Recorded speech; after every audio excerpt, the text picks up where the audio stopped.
happy holidays. And for all of you Amazon.com shoppers, go to southgatemediagroup.com. There's an Amazon login portal there. And just do your shopping. And portions of your shopping go to help support Southgate Media. So happy holidays. As a bird, as a plane, as Supergirl. This is Jason J. Lewis, the voice of Superman on Justice League Action. This is Mark Wade, writer of Superman Birthright. And you're listening to The Krypton Report. And you're listening to Krypton Report. Up in the sky, look! It's a bird. It's a plane! It's the Krypton Report! The All Things Kryptonian podcast, including Superman and Supergirl. We discuss games, movies, cartoons, TV shows, and comics. Find us on Facebook, Instagram, YouTube, and Twitter. If you've enjoyed Krypton Report, please check out the other podcasts available from Southgate Media Group. From Capes and Lunatics, which is everything you could possibly want from a geek podcast, to Nuff Said, Capes and Lunatics Sidekicks, Titans Talk. If you're like me, you can't get enough of your DC. And you can also check out Super Connectivity, where they discuss everything in comics. Also, they do discuss Marvel. That's something you don't hear much from me. So, check it out. SouthgateMediaGroup.com. Look in the sky. Superman is coming. It's so awesome. Here we go. Welcome to the Krypton Report. It is I, Clark Kent, Blue, and with me is Clark Kent Red, because that's right, we are Clark Kent.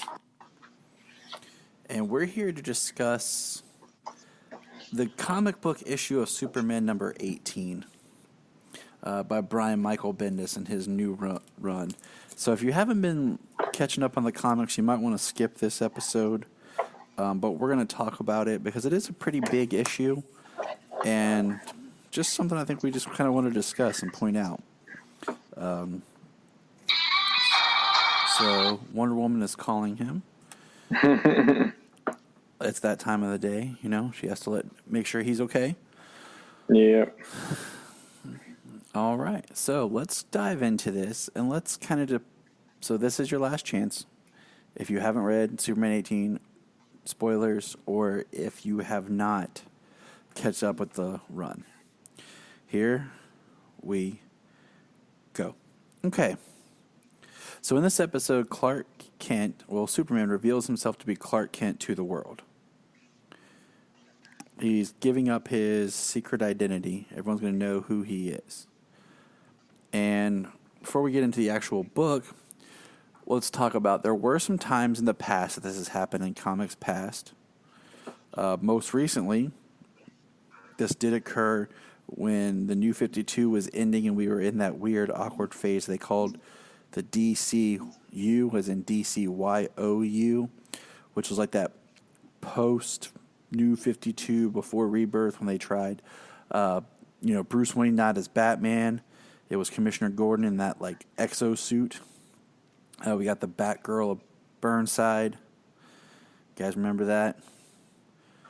Yeah. Mm-hmm. Me too.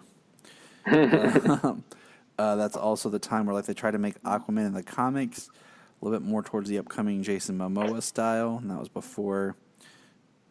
I think that was before BVS even came out, or right after BVS came out. They also tried to make the Flash. They gave him the red behind his symbol, much like the TV show was doing at the time. It was kind of an odd, weird time where they were retweaking stuff, and so basically there was an organization that was going to out Clark, and Clark let Lois do it. And it was a big thing that Clark Kent is Superman, and then when we went into Rebirth, we found out there was a Superman and there was a Clark Kent. I won't spoil that for you guys, but there's a trick to that. But I want to pull up here a thing I posted that was called 11 times that Clark Kent revealed his identity. It's a nice read. It's on our Facebook. I'm just going to break it down. Number 11 was Action Comics 662, 1991. This was after the Man of Steel reboot. Number 10 was Action Comics 305 in 1963. by Jerry Siegel, which that has some weight to it. Action Comics 269 in 1960 by Jerry Siegel. Action Comics 457, 1976, Jerry Conway. Action 484, 1978, Cary Bates. Oh, Action 345, 1967, Lee Dorfman. Superman's Pal, Jimmy Olsen, 132, 1970, Leo Dorfman. Superman number 20, 1943, Jerry Siegel. Number 3 is Adventure Comics 235, 1957 by Otto Bender. Number 2 is Action Comics 313, 1964 by George Klein. And then number 1 is Superman 43 by Gene Luen Yang. And yeah, in 2015. Man, time is going by. Yeah. 2015, geez, that's almost 5 years ago already. But so that's kind of just a quick history. Go ahead and give that a read. It'll help you really get in depth. But so we're going to dive into the book. But here's some things I just want to throw out there before we get into the book, James. Mm-hmm. Superman's secret identity. Okay. Now I sent you a thing that was like, if anyone read Heroes in Crisis, there's a nice little page where Superman's kind of confessing to Sanctuary. It's a sanctuary, and it kind of gives you an idea of his mindset, of where he is, just why he's Clark Kent. And I get it, why he's Superman. And I posted that on the Facebook page as well. But I just wanted to kind of talk about it, like secret identities.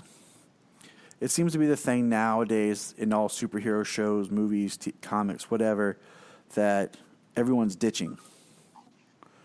Like it's no big deal. And I think to close people, I think that it you can let it go. Kind of how the Flash starts to bring people into his inner circle. But there is a reason for this. Now, let's jump over the hill here. Let's talk first about Batman. When we've had things about Batman's identity coming out. When Batman was revealed in different stories, and I'll have to call upon the great powers of the mighty Phil, the overlord of all things comics. When Batman has come out before he's Bruce Wayne, immediately you see backlash of people trying to sue Bruce Wayne for injuries or damages or whatever they can get from him for his acts as Batman. And then he goes on trial or whatever. But you also got to think, all of a sudden now your anonymity is gone. Superman Clark can't walk into a diner. He can't walk down the street. You're going to have people do stupid stuff like, hey, Superman, save me, I'm jumping off this building. He's going to be Superman 24/7. Clark was a way for him to rest and feel normal in some way. And, we've talked about Clark Kent being kind of threefold, where you have the Clark Kent who he presents himself at the planet, the more bumbly, nerdy Clark.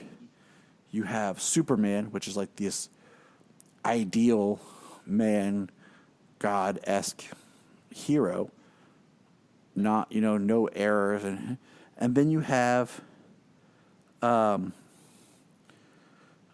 the other Clark that's just him on the farm, kind of, the regular guy. We've seen that depicted, in a couple of different ways. A good way is kind of looking at Clark Kent recently in Crisis, when he's with Lois, Tyler Hoechlin Clark, that is, or Brandon Routh in Superman Returns when he first comes back to Earth before he goes to Metropolis and becomes back to being bumbly Clark. We get these kind of ideas of who he is. Dean Cain, I think, always kind of played that medium Clark the most. And now him and Henry Cavill. Yeah. I mean, my wife said it best that Man of Steel was more of a Kal-El movie. He wasn't Superman yet. He really wasn't Clark that we know. He was the medium person throughout most of the film until he really solidified the two identities. And then, so you have that. Now, I think about the idea of like Superman of being like, some people look up to him as being more than human, like something more. But then when he comes out like, I'm Clark Kent, now you've just kind of humanized him more. And to some people that might backlash. He's no longer that larger than life person. He's just, and as we'll get into the book, Adam Stretch says, you have a desk job. You know, you're just an average person, and that might work for some, but now some people might not see him as this perfect beacon, hope, ideal image. That's gone. It's now he has all the faults as a regular person does.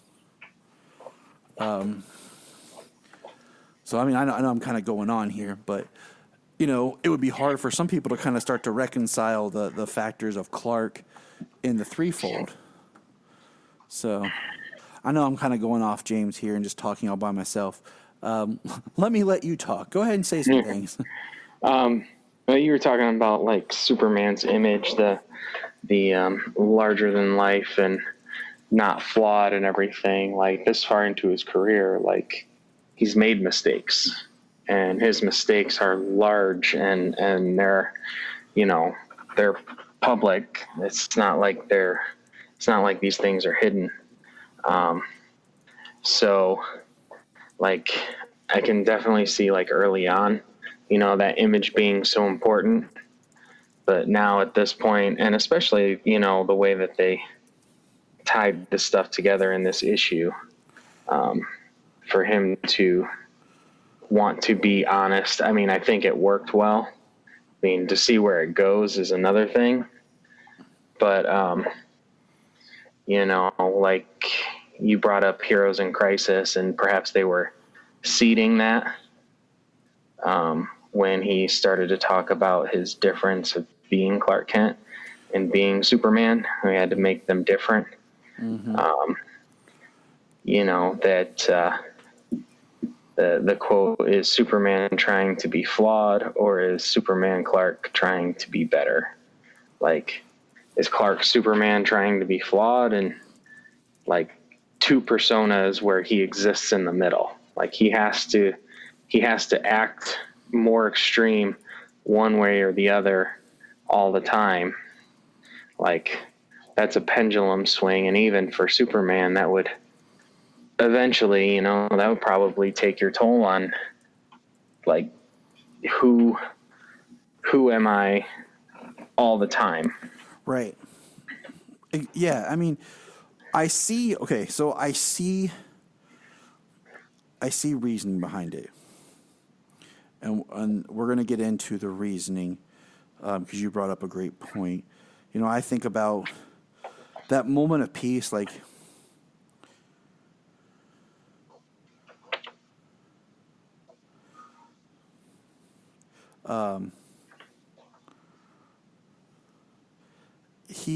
say he doesn't save somebody in an accident, like he saves a lot of people, but like a couple of people die that he didn't get to.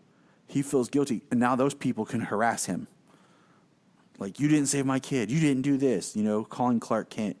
You know, his phone would always be ringing. People would be at his house like a celebrity. You know? Just think about that when, like, somebody famous lives down the street or you see somebody famous.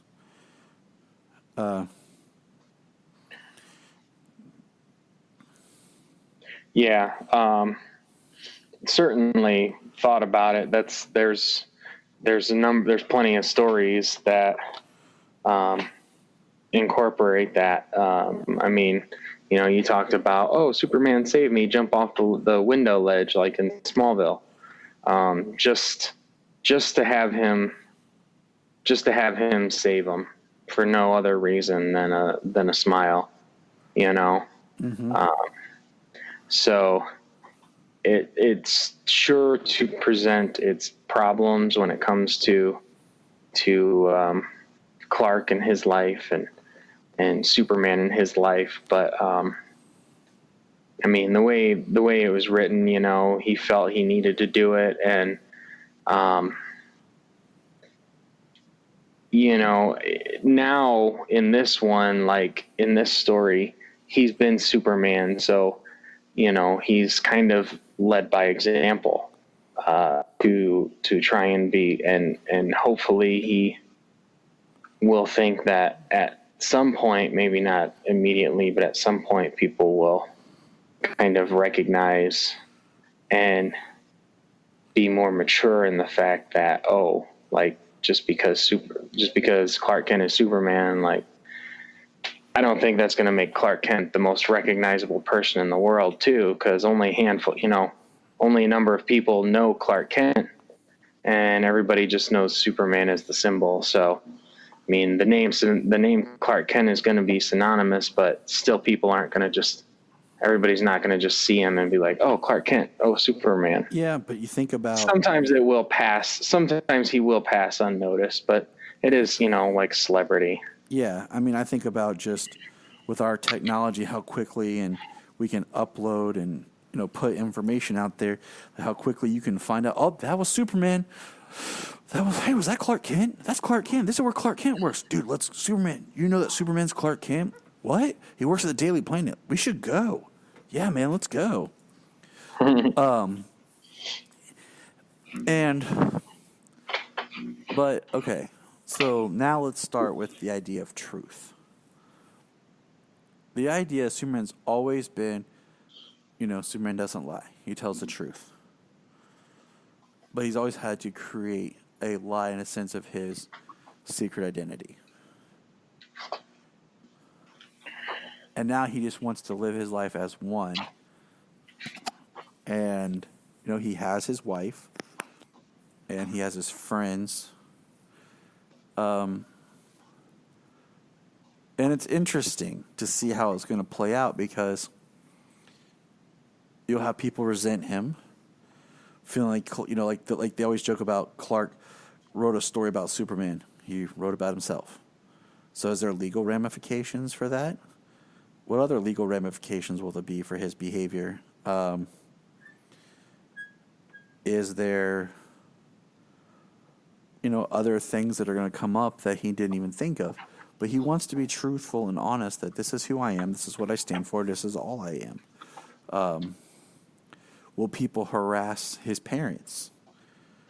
You know, they're both dead right now. Yeah, right? Yeah. I had to think for a second because waiting for Doomsday Clock. Or Lana, or the town of Smallville. Like, will it now become a giant tourist area? Because this is where Superman grew up. This is where Baby Clark grew up. You know, like there's so much that could come out now. You're having a lot of speculation about what's not in this book. Oh no, it's just the idea. It's the idea of not having a secret identity and revealing yourself. But I mean, any kind of story is possible right now. I mean, anybody who knows Clark Kent is now a target. Anybody who has come into contact with him, people are going to use that to try to exploit him. I mean, you name it. There's countless ramifications for him revealing his identity. I think we've kind of covered about everything in some way, shape, or form discussion. So let's get into the book. Now that I've kind of said my idea piece. Superman number 18. I love the cover art. I love the art when Ivan Reis draws. I'm really loving his Superman. Yeah. So we get the first page is Superman descending to a giant press meeting. And we hear all the voices and he's listening. And it ends. The second page is a 2-page spread of all the media and news outlets, all ready to get the story. cameras and phones and microphones and cameras upon cameras. And he says, there's something else I think you need to know about me. And we're like, all right. And then it jumps back to last week at Thanagar. Mm-hmm.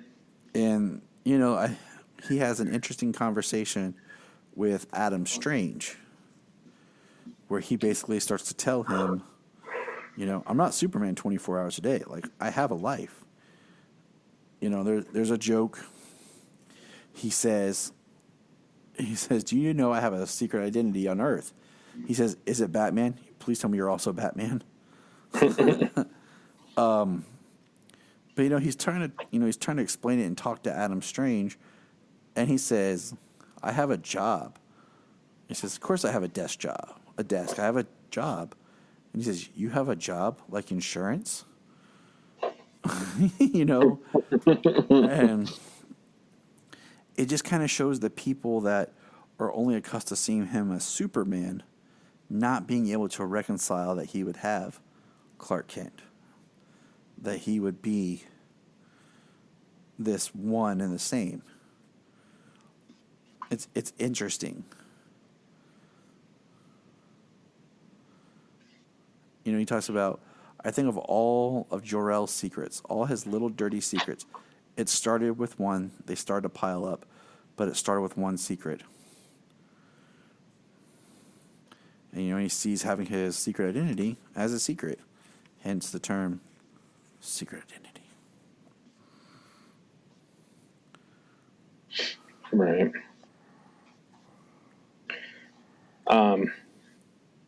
Adam Strange, he is, part of the conversation about talking about how his father was a worse person, than him, trying to alleviate his concern about having a secret identity and truth at this point. But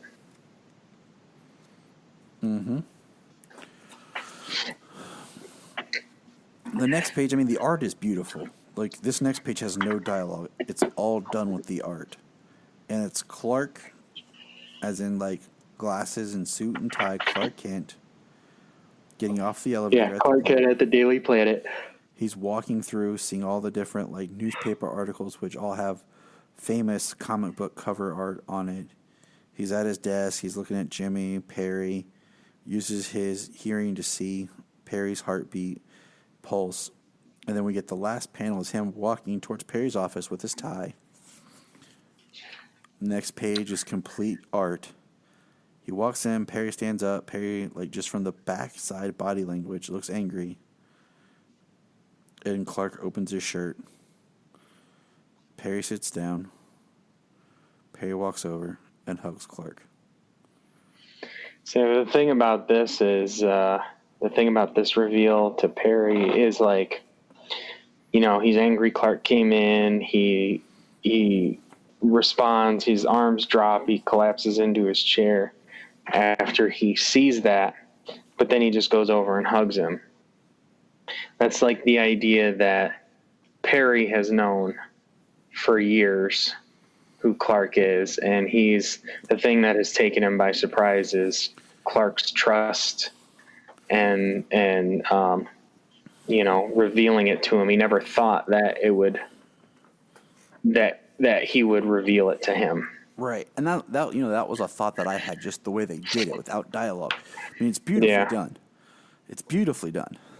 And that's something like I thought about in the back of my head, like, how will this play out later? So we will see, as you have pointed out to me. And then we get the next page is Jimmy Olsen taking pictures in Gotham City of penguins with rockets strapped to them. And what's funny is Superman shows up, talks to him, and then quickly, where's the words? He says, according to my X-ray vision, I believe there's an anonymous note with the unusable fingerprints from the killer in the penguin's collar. It's Scarecrow. The penguin is a red herring, if you'll excuse us. Then he flies off with Jimmy. And what did you think about this reveal with Jimmy? I thought it was really well done. I liked how Jimmy didn't freak out to him, but that's because Lois had told Jimmy, because Jimmy has been her friend longer. So she felt, since he was going to be doing this, that it was her responsibility to talk to Jimmy and give him the chance to freak out first. But the reaction, him trying to be like, you do a good Clark Kent, like a good impression, but how he knew, because he was just playing along, it was kind of funny. I liked it. Yeah. And I feel like when Lois says, he was my friend before yours, it is kind of something that they shared together. Clark's secret is bigger than just Clark. her. Yeah. Or her. They're married now. Like, she's just as vulnerable as he is. And the next page is Lois and Clark talking. And, then that's what they're going over. And then when you turn the page,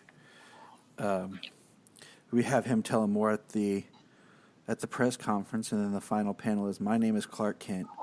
I'm a reporter for the Daily Planet and have been ever since I moved here from Smallville, Kansas. Then the next page is just kind of everybody around the world watching. We have Mira. We have, looks like there's a bar. No, it's a prison. Yeah, there's a prison. There's Mira. There's the chief at the fire station. There's the Justice League. Perry and Lois and Jimmy. There's Batman and Robin. There's a big television on the side of a building. Red Cloud is watching. Young Justice is watching. Supergirl and Leviathan are all watching. And what I like is, if you look, everybody's cheering except Wonder Woman. Yeah. Batman kind of has a smirk on his face, and Robin just has a straight face. So we'll see how that plays out. And then, we have the next page is, he talks about, people discovering and rediscovering yourself, and that's what's inspired him today. He says, I'm proud of my heritage, both from Krypton and Earth. And he tells everyone thanks for inspiring him, and he flies up out of the, out of the press conference into the sky. And, the issue ends with the Legion of Doom. There's Brainiac, Black Manta, Cheetah, Sinestro, Lex Luthor, and I think it's Grodd. Yeah. And he says, Luthor, how did you not see this coming? And Luthor just looks angry. This issue is great. Like, it's a beautifully written issue. Basically in this issue, he reveals himself mainly to Perry, because Jimmy already knew thanks to Lois, so we didn't really get to see Jimmy's initial reaction. But then, the press conference. And now I'm waiting to see people who are angry at him, like what ramifications of certain people who are mad. They kind of like, how in Supergirl right now, Lean is mad that they never told her. So, I'm kind of waiting for something like that with somebody in his life.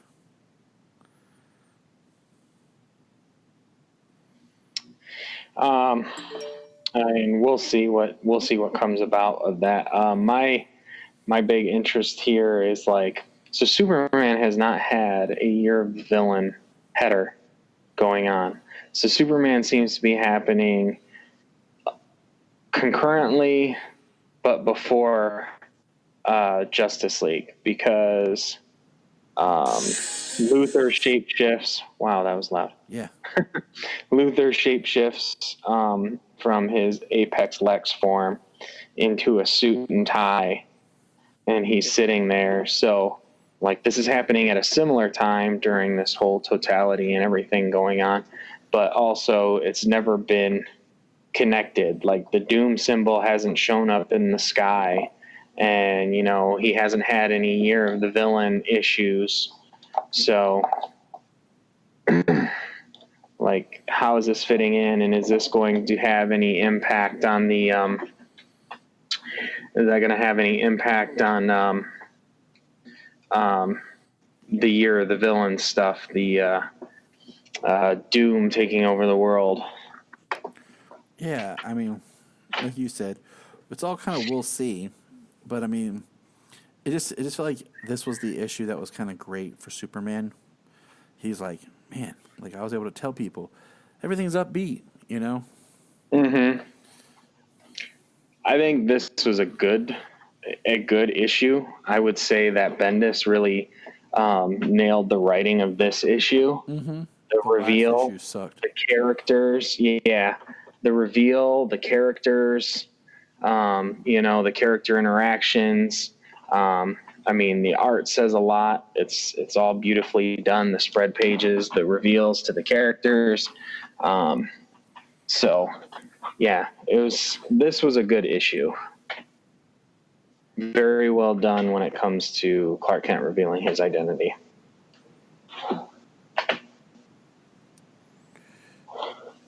So we're just gonna have to wait and see.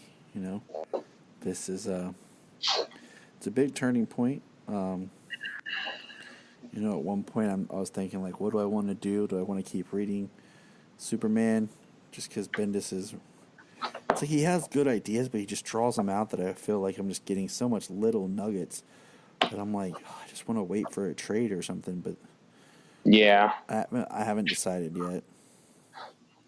Yeah. It also is worth pointing out. I've always been, honestly, until, the last 18 issues when it comes to Superman and action with the last 17 and, 18 with Action 1000. And then some books from then on, like Young Justice and Supergirl, these books that I've been buying, like I'd have just waited till the trades got the whole story. So it's only been the last 2 years that I've been buying some issues.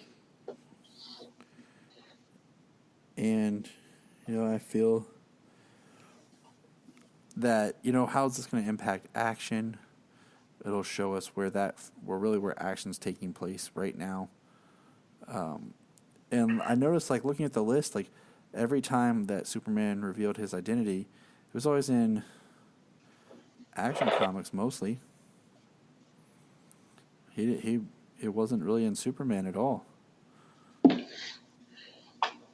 Other than my pal Jimmy Olsen issue. Mm-hmm. And that other one, which was like a really odd one. It wasn't More Fun Comics, but something like that. I'm going back to it. Adventure Comics. Oh. Other than that, it's always been action. Well, we have a reveal in Superman now. Dun-dun-dun-dun. The next play. How long till it goes back to the status quo? Well, 18 just came out, last week or the week before, 2 weeks ago? And maybe last week. Within the last 2 weeks, 18 came out, and Doomsday Clock comes out 2 days from now. So could all be changed in 2 days. I'm telling you, I feel like all these stories with Bendis take place after Doomsday Clock, but that's my thought here. Well, is Justice League and everything, is everything that we're reading then post Doomsday Clock? That's how I feel, but we'll see after Doomsday Clock. Because, Doomsday Clock was supposed to have been done 2 years ago. Yeah. At least a year ago. It's ridiculous. It was supposed to be a monthly book starting November of 17. Here we are, December of 19. We're getting issue 12. Yeah. A 12-issue maxi series, just like Crisis on Infinite Earths, that, came out monthly and was done in a year. It's like, you wonder why people drop out or stop reading the stories. you know. Yeah. But my thing Like, is, if Doomsday Clock wasn't going to be done until this December, you shouldn't have started releasing them until last December, not the December before. right. I think about, like, in the comics, like, you brought up Crisis on Infinite Earth. We had the death of Barry Allen, and that stayed for Like years. 25 years or something. Right. And it's like now in comics they can't do anything because as soon as they change something, people just scream for it to be back to the status quo. You know? And there's some things I hate to see change, but there's some things I get it. Like, you got to move the story. That's why I hate that John's not around, that they aged him up and got rid of him. You know, it's like nothing can last more than maybe a year, 2 if we're lucky. And then we got to change it. We got to get back to the regular. You know, that was even in the New 52. Think about that. Like, you know, you had Superman. They were building the story. Like, him and Lois were friends and they weren't together. But, like, nobody wanted that story to grow. It was Superman dated Wonder Woman for a while. And then they were moving into him and Lois when he dies. And then they had to do the Superman series with God, I want to call it Crisis because that's almost how it felt, but it wasn't. Convergence, yeah. To create this idea of the other Superman, the post-crisis Superman, so that we can get back to the status quo. Right. So, I mean, all that's to say, that's a lot to take in. You know, James and I are just kind of thinking here, like, what's going to happen? Where's things going to go? Superman is, but Yeah. Well, we got this reveal. We've got Doomsday Clock finishing up. And then, you know, the Justice League book has only gotten bigger and bigger as it keeps going. So it's getting pretty wild. So you've been keeping up on the Justice League book, right? I'm a little behind. Yeah, I'm only a handful of issues where I got behind when having to do all the catch up reading, and so, and the one website that I used that worked really good for my tablet and stuff, like, started acting funny every time I would close a pop up or something. Like, it would send me to a different page and all that stuff. So I'm like, oh man. And then the other one I was using just wasn't as, like, tablet friendly. Yeah. So then I actually went back to the other one and it's working good again. So I'm like, hey.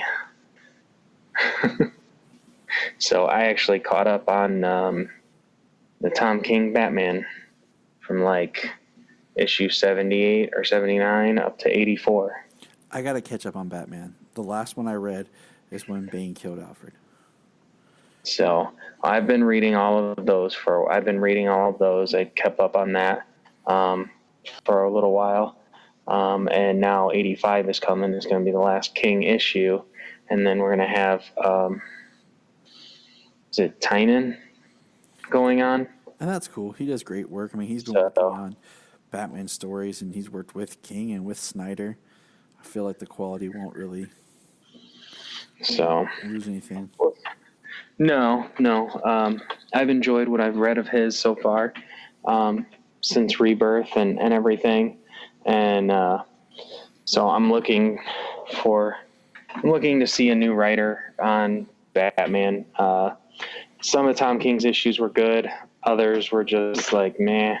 So it was very hit or miss for the majority, especially the later half since the wedding.